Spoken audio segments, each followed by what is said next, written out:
I saw the comments of my predecessor, Ms. Psaki, and frankly, I think they're incredibly insensitive and disrespectful to the tens of millions of Americans of faith across this country who believe in the power of prayer. It's disrespectful to the millions of Americans of faith.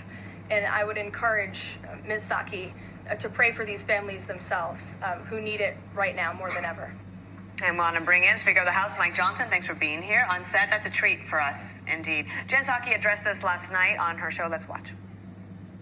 People in power, like, say, people in the White House, who are using their platforms to do anything other than call for action for sensible gun safety measures, they're doing anything else, like attacking me, which is a waste of time.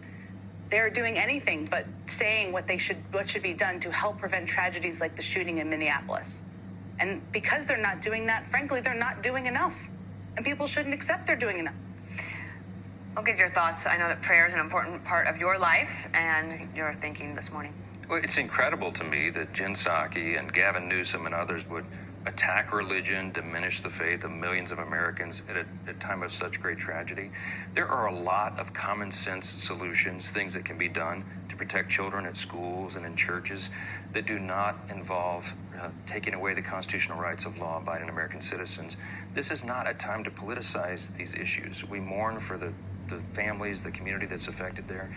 I don't know if you saw, I'm sure you guys saw the father's remarks yesterday for that little boy who was lost, Fletcher Merkel. It's such a heart-wrenching thing for all of us. And at the end of the day, the problem is not guns, okay, Jen Psaki? The problem is the human heart. It's mental health. There are things that we can do, solutions that we can come together to handle, but this is not the time to be. Do you think specifically that there has to be some sort of accountability on the transgender front? I think so. I mean, there's a common denominator to so much of this, right? The last one of these school shootings that we all saw and remember was another transgender. I mean, this is a mental health component to this that cannot be overlooked, and I think lawmakers and policymakers need to look at that very carefully. Gavin Newsom decided to throw a tweet up yesterday that's getting a whole lot of attention, essentially implying that prayer doesn't work. He said, quote, these children were literally praying as they got shot at, and that was in response to a clip of Caroline Levitt saying that people should believe in the power of prayer.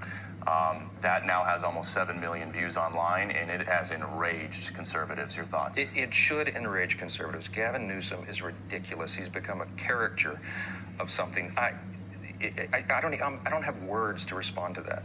I cannot believe that he's gone that low to get attention, and that's what this is about. Well, he's getting it, and some of the numbers show that sometimes the Democrats are responding.